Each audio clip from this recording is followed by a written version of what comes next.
Hello दोस्तों, तो कैसे हो? आई होप सब बढ़िया हो। तो देखो, स्क्रूटनी फोरम के बारे में बता रही हूँ। राजस्थान कर्मचारी चयन बोर्ड द्वारा देखो ऐसा होता है स्क्रूटनी फोरम, है ना। इसमें आपको क्या करना होता है, देखो ये ऊपर लिखा हुआ आवेदन पत्र के साथ सचिव राजस्थान कर्मचारी बोर्ड। ये आपको 100 रुपये का पोस्टल ऑर्डर तभी लगवाना है जब आप इसको ऑफलाइन भरते हो, ऐसे नहीं लगाना। फिर देखो यहाँ आपको रोल नंबर दिए हुए हैं, तो आप यहाँ रोल नंबर, फिर आपको आवेदन पत्र क्रमांक, फिर मेरिट क्रमांक आपका कितना था वो लिखना है। फिर पोस्टल ऑर्डर नहीं, फिर आवेदक का हस्ताक्षर युक्त नवीनतम फोटो।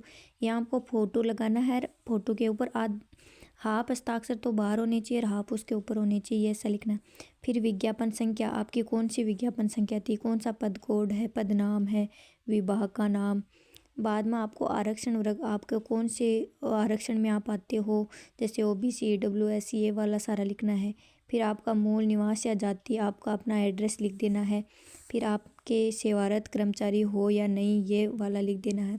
फिर आपके आवेदन का पूरा नाम, आपका जैसे मेरा नाम किरण कुमारी है, फिर पापा का नाम लिख देना है, फिर माता का नाम लिख देना। फिर आवेदन की जन्म तिथि कौन सी थी, और बाद में विज्ञप्ति में निर्धारित तिथि से आयु वर्ग कितनी हो गई आपकी, वो लिख देनी है। फिर आप कौन सी नागरिकता हो, जैसे भारतीय, धर्म हिंदू, ये सब लिखना। आप विवाहित हो या अविवाहित हो, ये लिख देना है पूरा। फिर आपका विवाह विवरण, अगर शादीशुदा है तो आपको ये लिखना है, नहीं है तो छोड़ देना। फिर संतान वाला आपके है तो लिखना है, नहीं है तो आपको छोड़ देना है। फिर आपके स्थायी निवास जो आपका कौन सा है, गांव, वो सारा लिख देना है। फिर आपकी शैक्षणिक योग्यता में, देखो शैक्षणिक योग्यता में आपको परीक्षा में आपके 2-3 कितने अंक, कितना रिजल्ट, श्रेणी सारे लिखने हैं। जैसे मैट्रिक में आता है आपका 10th का, तो 10th में आपके रोल नंबर लिख देने। फिर आपके कितने प्राप्त हुए, बाद में परसेंटेज, बाद में कितने बने, और लास्ट दिनांक जो ना आपकी मार्कशीट होती है ना, उसमें लास्ट में लिखी हुई थी वो है। और कोर्स की अवधि कितनी है, तो 12 महीने हो जाएगी। और आपके बोर्ड या विद्यालय का नाम, ये सब आपको लिख देने हैं उसमें, ये सारे कर देने आपको। मैट्रिक यानी 10th के, 12th की, स्नातक की, और शिक्षा यानी बीएड की है तो वो सारे भर देने, MSc की हो तो। और इंटर्नशिप आपके लागू नहीं है तो इसको ना कर देना। फिर रजिस्टर विवरण, इसमें भी आपके अगर लागू नहीं है तो इसको भी खाली छोड़ देना। फिर देखो, ये देखो पद हेतु आवश्यक, यदि उक्त पद है तो ये, फिर ये इसको छोड़ देना, नहीं है तो। फिर आपको अपने आवेदक के हस्ताक्षर करने हैं या आवेदक द्वारा शपथ पत्र करना है। मैं घोषणा करता हूँ ये मेरे हैं ऐसे कुछ। बाद में आपको, हाँ, अब इसके अंदर देखो आपको अंक पत्र, मैट्रिक यानी हाई स्कूल, सेकेंडरी यानी आपको 10th के, यहाँ पे जारी व दिनांक, आपको रोल नंबर लिखने हैं, कितने नंबर हैं, संलग्न संख्या लिखनी है।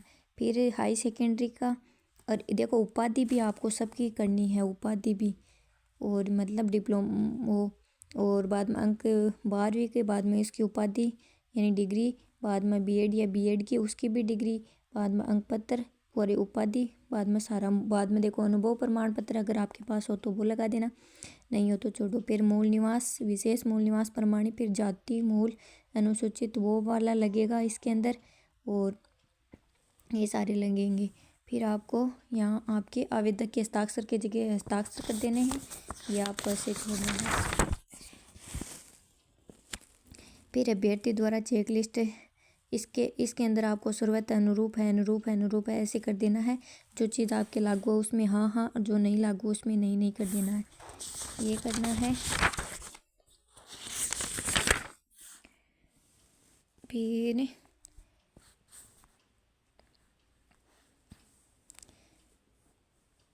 फिर आपको अपने हस्ताक्षर कर देना है। अब ये है टेंशन फॉर्म, ये भी आप ना वहीं ऑनलाइन ही भरवा लेना।